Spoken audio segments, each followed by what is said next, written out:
Hello guys, welcome back to my new blog. তো আজকের ব্লগে আমরা কি শেয়ার করছি, অনেক দিন আগের একটা বিয়ের ভিডিও, দেওরের বিয়ের ভিডিও তো আমরা শেয়ার করেছিলাম, কিন্তু বৌভাতটা কারণবশত শেয়ার করা হচ্ছিল না। বৌভাতের ভিডিওগুলো অনেকগুলো করা ছিল, কিন্তু সময় করেই উঠতে পারছিলাম না যে বৌভাতের ভিডিওটা আমি শেয়ার করব, সঠিকভাবে এডিটিং করতে পারছিলাম না। এদিকে লিও পাপার স্কুলও খোলা ছিল, সকাল সকাল ঘুম থেকে উঠে যেতাম স্কুলে, তারপর ওখান থেকে এসে রান্নাবাড়ি খাওয়া দাওয়া এই করতে করতে বিকেলে আবার ছেলের পড়া এই করতে করতে আর সময় হয়ে উঠছিল না। তা এখন তো লিও বাবার স্কুল বন্ধ দিয়েছে, গরমের ছুটি, আর সেই জন্য আজকেই ভিডিওটা শেয়ার করব বলে বসে পড়লাম এডিটিং করতে।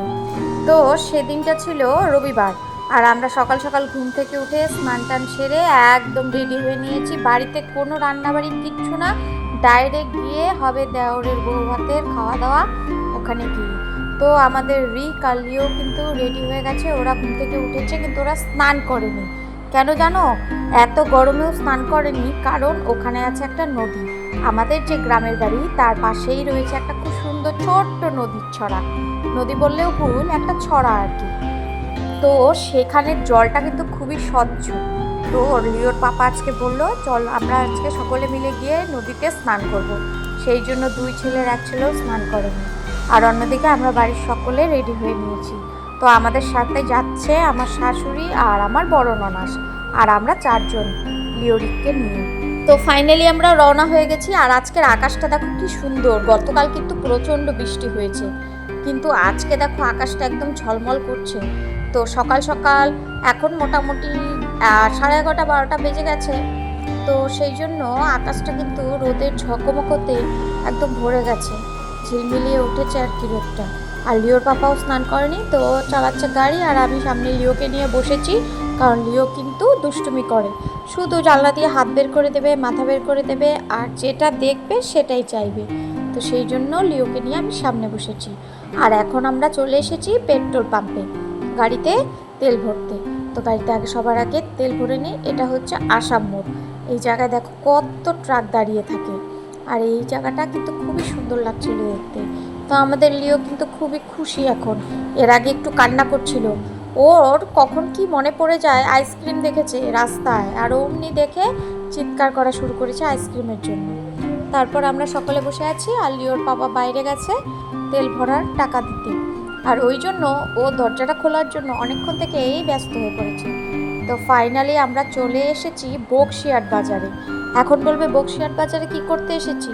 আমাদের গ্রামের বাড়ি আমবাড়ি, আর আমরা এখন এসেছি বক্সিয়াটে, কারণ এখানে আমার শাশুড়ির বাপের বাড়ি।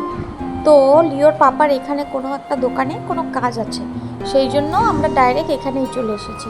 তো এখানে আসার পরে একটা দোকানে গিয়েছি, সেখানে একটু বসে রেস্ট করছে সকলে, আর আমি লিও পাপাকে নিয়ে চলে এলাম আইসক্রিম কিনতে, কারণ এটা যেহেতু একটা বাজার, বাজারে তো আইসক্রিম থাকবে, সেটা ভেবেই আইসক্রিমটা নিতে চলে এলাম, কারণ আইসক্রিমের জন্য বেচারা অনেকক্ষণ থেকে কান্না করছিল। তো যাই হোক, আগে একটা আইসক্রিম দেই, তারপর মনটা ভালো হয়ে গেল। আইসক্রিম পাওয়া যায়নি, তবে একটা ফ্রুটি পেয়েছি। আর লিওর পাপা ওখান থেকে নিয়ে এলো পাঁঠার মাংস, ওর সব বন্ধুদের নিমন্ত্রণ করেছে রাতে, তো ওরা সকলে আসবে, সেই জন্য একটু পাঁঠার মাংস নিয়ে নিয়েছে, কারণ ওরা তো বিকেলে আসবে, তারপর ওদের জন্য আর কি খাওয়া দাওয়ার ব্যবস্থা করা হয়েছে। আর অন্যদিকে বিয়েবাড়িতে কী কী রান্নাবাড়ি হচ্ছে, কী কী অ্যারেঞ্জমেন্ট, খাওয়া দাওয়া কী, সমস্ত কিছুই তো শেয়ার করবো, তো চলো দেখতে থাকো। তো এখন আমরা এই যে বক্সিয়াট থেকে বেরিয়ে পড়লাম, এখন আমরা যাচ্ছি আমবাড়ির পথে। আমরা যাচ্ছি একটু ঘুরে ঘুরে আর কি, আজকে একটু ঘুরে ঘুরে লিওর বাবা আমাদেরকে নিয়ে যাচ্ছে। এমনি সময় তো বাড়ি থেকে বেরোনো হয় না, আর আজকে একটু তাড়াতাড়ি বেরিয়েছি, আর অমনি সমস্ত ঘুরে ঘুরে এখন আমরা যাচ্ছি গ্রামের বাড়ির পথে। আর দেখো মাঝে কি জল জমেছে, কালকে বললাম না প্রচণ্ড বৃষ্টি হয়েছিল, এই রাস্তাটার মাঝখানে একদম জল জমে গেছে, তো সেই জন্য একটু ভিডিও করে নিলাম। আর পেছনে বসে আছে রিক শাশুড়ি আর আমার বড় ননাস। তো এখন আমরা আমরা এখন যাচ্ছি এই রাস্তাটা ধরে, এইটা কিন্তু হালাকুড়ার রাস্তা, মানে আসাম মোড় পেরিয়ে তারপর একটা হালাকুড়া বলে জায়গা আছে। আর দেখো কি পরিমাণ জল জমেছে রাস্তাটায়, এই রাস্তাটা দিয়ে গেলে একটু দেরি হবে, তবে একটু ঘোরা হবে আর কি। এদিকের সাইডগুলো কিন্তু বেশ ভালো লাগে, গ্রামের পরিবেশ, আর বাজারটা খুব বড়, সামনেই রয়েছে আর একটা বড় আর কি স্টেশন। তো সেই স্টেশনের পাশ দিয়ে একটা বাজার আছে বিশাল বড়, সেই বাজারটার মাঝখান দিয়ে আমরা যাব। তো বাজারটা বেশ জমজমাট, এই জায়গাগুলো এমনি সময় তো আসা হয় না। তো কোনো কোনো সময় আমরা যদি বক্সিয়ার যাই, সেখান থেকে যদি আমবাড়ি যাই, তাহলে এই হালাকুড়া রাস্তাটা দিয়ে আমরা যাই। এই রাস্তাটা একদম নতুন করেছে, সেই জন্য একদম দেখো চকচকা, চতুর্দিক কি সুন্দর চকচক করছে, একটুকু রাস্তাটায় ভাঙাচোরা নেই। আর নতুন রাস্তা দিয়ে কিন্তু যেতে খুব ভালো লাগে। আর চারিদিকের পরিবেশটা এত মনোরম স্নিগ্ধ যে মনটা ভরে যাচ্ছিল।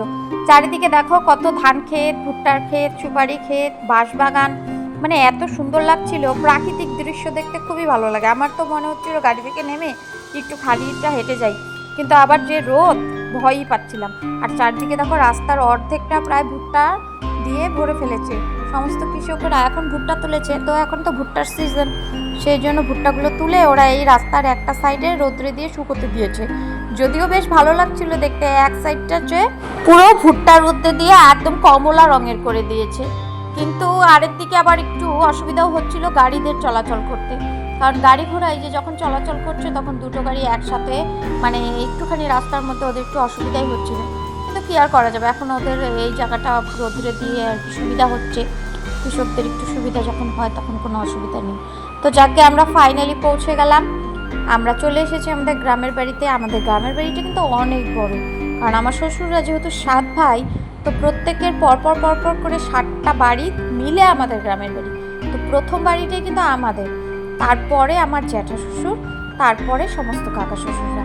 তো এইটা হচ্ছে আমরা চলে এসেছি 3 নম্বর ঘরে, মানে 3 নম্বর আমার শ্বশুরের পরের 3 নম্বর ঘরে তার ছেলের বিয়ে, সেই কাকা শ্বশুরের বাড়িতে আর কি। তো সামনেটা খুব সুন্দর প্যান্ডেল করেছে, খুবই ভালো লাগছিল দেখতে। আর এই যে দেওর বসে আছে, দেওরও আজকে কাজে ব্যস্ত হয়ে গেছে, কারণ যার বিয়ে সেই এখানে আলু ছুলছে।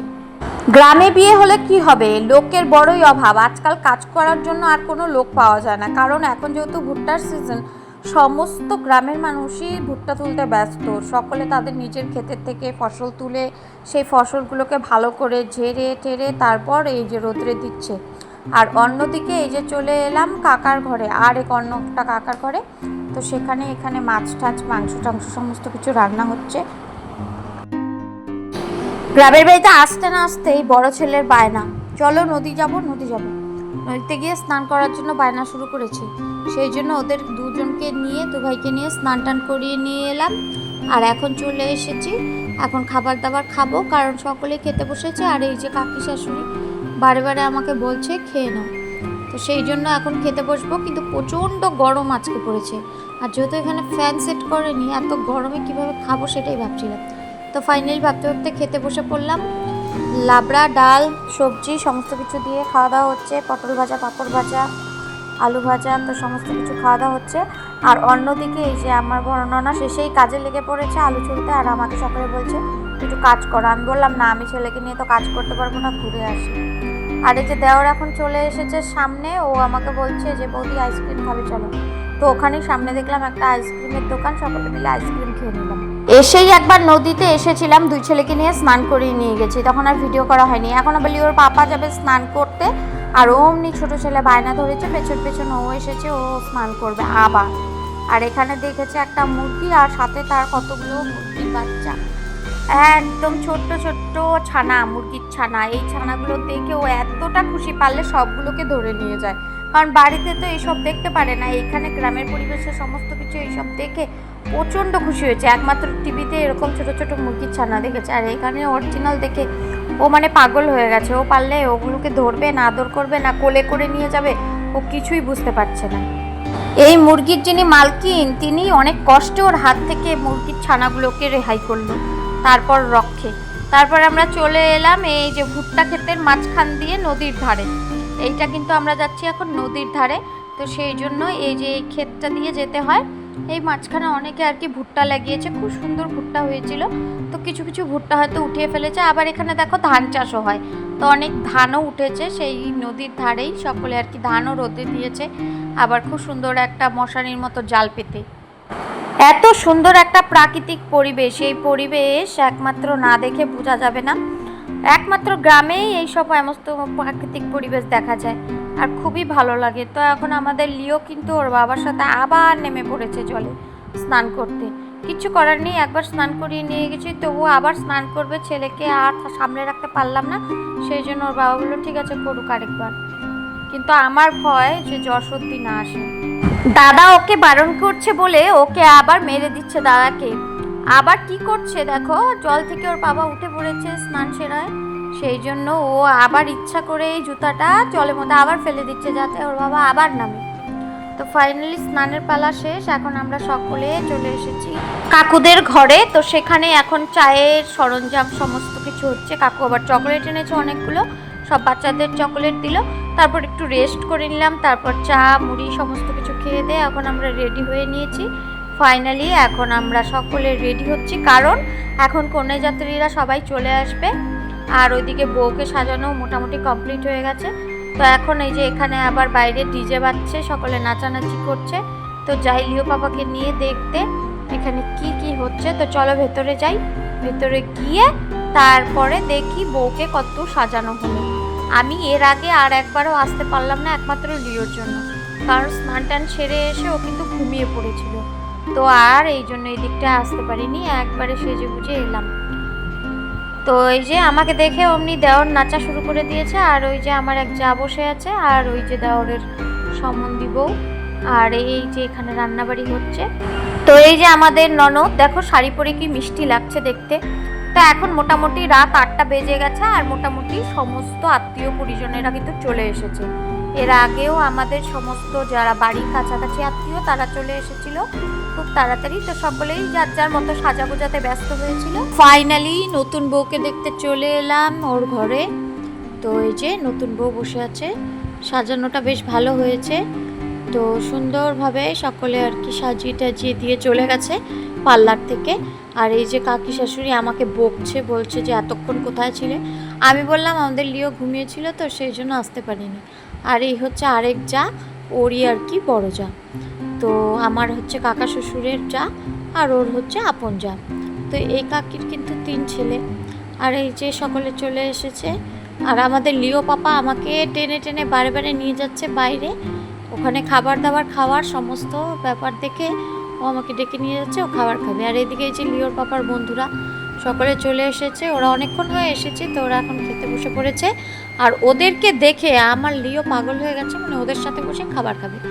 এদিকে সিট ক্যাপাসিটি হচ্ছে 4 জনের, 6 জন বসেছে, মাঝখানে ওকে বসতে দেয়নি বলে আমার সাথে সে কি রাগ, কান্না করতে করতে বাইরে চলে এলো। তো ওকে নিয়ে এখন যাচ্ছি রাস্তার দিকে, দেখি ওখান থেকে একটু ঘুরিয়ে নিয়ে আসি, কারণ ভেতরে সকলে খাওয়া দাওয়া হচ্ছে, তো ওখানটা প্রচণ্ড ভিড় হয়েছে। তো কনের বাড়ি থেকে এখনও লোকজন আসেনি, একটু পরে হয়তো চলে আসবে। তো আমি একটু বাইরে চলে এলাম, ভেতরটা প্রচণ্ড গরমও লাগছিল আর সকলে খাওয়া দাওয়া করছিল, সেই জন্য ভিড়ও হয়েছে প্রচুর। আর এই যে বাইরেটা একদম ফাঁকা, সুন্দর নির্মল পরিবেশ, আর খুব সুন্দর মৃদুমন্দ বাতাস বইছে, খুবই ভালো লাগছে। আর এখানে দেখো বাচ্চারা সকলে খেলাধুলা নাচানাচিতে ব্যস্ত, এ ওকে টানছে ওকে ইয়ে করছে। তো সমস্ত কিছু নিয়ে একটা দুর্দান্ত সময় কাটালাম আজকের দিনটা।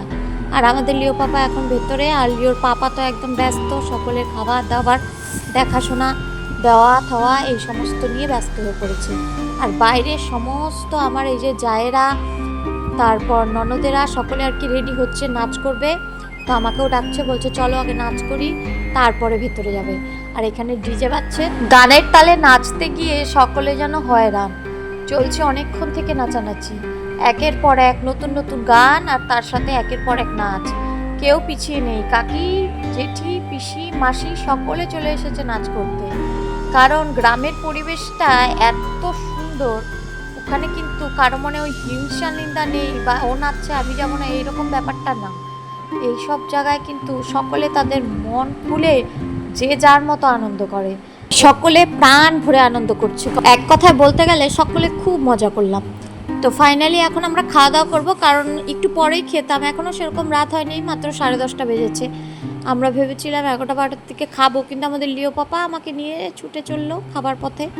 ওই যে খাবে এখন আমার সাথে বসে, খাবে তো না আর কি, বসবে সকলের সাথে, সেই জন্য ওই যে খাওয়াটা সেরে নিলাম। এখন চলে এলাম বাইরে, মোটামুটি এখন মেয়ের বাড়ির তরফ থেকে সমস্ত লোকজনও চলে এসেছে, ভিড়টা এখন আর একটু গাঢ় হয়েছে, আর বাইরের অন্ধকারটাও সেরকমই গাঢ়, কিন্তু এই যে চারিদিকে লাইটের আলোতে অত অন্ধকারটা বোঝা যাচ্ছে না। তো এখন চলছে আমাদের একদম ফাটাফাটি নাচানাচি, মানে কেউ আর বাকি নেই। যারা যারা এতক্ষণ ভেতরে মুখ লুকিয়েছিল তারাও বাইরে চলে এসেছে। আর আমার জায়েরা তো এক্সপার্ট, একজন আরেকজনকে ধরে টেনে হিচড়ে নিয়ে নাচানাচি করছে, কেউ থামার জন্যা নেই। আর এইদিকে দেখো ছেলের মা, উনি কিন্তু নাচতে নাচতে প্রায় মানে কি বলবো, অর্ধেক সময় ধরে তো উনিই নাচানাচি করছেন। আজকে ছেলের বিয়ে আর উনি এখানে নাচতে ব্যস্ত হয়ে পড়েছেন, আর খুবই ভালো লাগছিল। হ্যাঁ, এটাই তো হওয়া উচিত, কারণ ছেলের বিয়ে বলে ওই মুখ ঢুকে এক কোণারে গিয়ে লোকে থাকবো এরকম কিন্তু ওই আগের যুগ কিন্তু এখন নেই। এখন ছেলে মেয়ে বা কারো কোনো ব্যাপার নেই, এখন সকলে মজা করতে পারে, সকলেই নাচানাচি করতে পারে। আর এই যে দেওয়ারের কথা আর কি বলবো, আর আমাদের লিওর পাপা যখন থেকে এই ডিজেটা এনেছে তখন থেকে এরা নেচেই চলেছে। আর সাথে রয়েছে আমার এক ননদ, সেই ননদের পা দুটো যেন আজকে আর থামছে না, চলছেই আনলিমিটেড। এই পা যখন রাতে ব্যথা উঠবে তখন বুঝতে পারবে কত ধানে কত চাল। আমাকেও বারে বারে টেনে টেনে নিয়ে যাচ্ছে ওখানে নাচার জন্য, কিন্তু আমি কিন্তু হাঁপিয়ে গেছি, কারণ খেয়ে দিয়ে উঠে এত নাচা যায় না। আর আমাদের লিও পাপাও পিছিয়ে নেই, ও দাদার হাত ধরে নাচা শুরু করে দিয়েছে। ওই যে সমস্ত দাদাদের মাঝখানে গিয়ে গুড়গুড় গুড়গুড় গুড়গুড় করে নাচছে, মানে খুব আনন্দ করেছে আর কি এই বিয়েটাতে। দেওরের বিয়ে বলে কথা, নাচানাচি হবে না তা কি কখনো হয়? আর যারা নাচানাচি করছে সমস্ত লোকই কিন্তু অর্ধেকের বেশি আমাদের বাড়িরই প্রায় সদস্য, বাইরের তো কেউ এখনো আসেইনি, মানে মেয়ের বাড়ির লোকটা এখনো নাচার এখানে আসেইনি, তাতেই সমস্ত ভিড়ে ভরে গেছে। তো ফাইনালি আমাদের খাওয়া দাওয়া শেষ, সমস্ত কিছু শেষ। এখন লিও কিন্তু হয়ে গেছে কি হয়রান, এখন আর পারছে না, বেচারার হাত পা সমস্ত হয়তো ব্যথা হয়ে গেছে। তো আমাদের অনেকবার থাকতে বললো, কিন্তু আমরা তো থাকতে পারছি না, যেহেতু বাড়িতে ফিরে যাব। তো ফাইনালি বাড়িতে চলে এসেছি, আর বাড়িতে এসেই দুই ছেলের কি দুষ্টুমি শুরু হয়ে গেছে, আর এতক্ষণ ঘুমে চোখ ভেঙে যাচ্ছিল। তো আজকের ব্লগটা এখানেই শেষ করলাম। ভালো লাগলে একটা লাইক করো, চ্যানেলে নতুন সাবস্ক্রাইব ফলো করতে কিন্তু কেউ ভুলে যেও না। আবার চলে আসবো নতুন একটা ব্লগ নিয়ে, ততক্ষণের জন্য টাটা।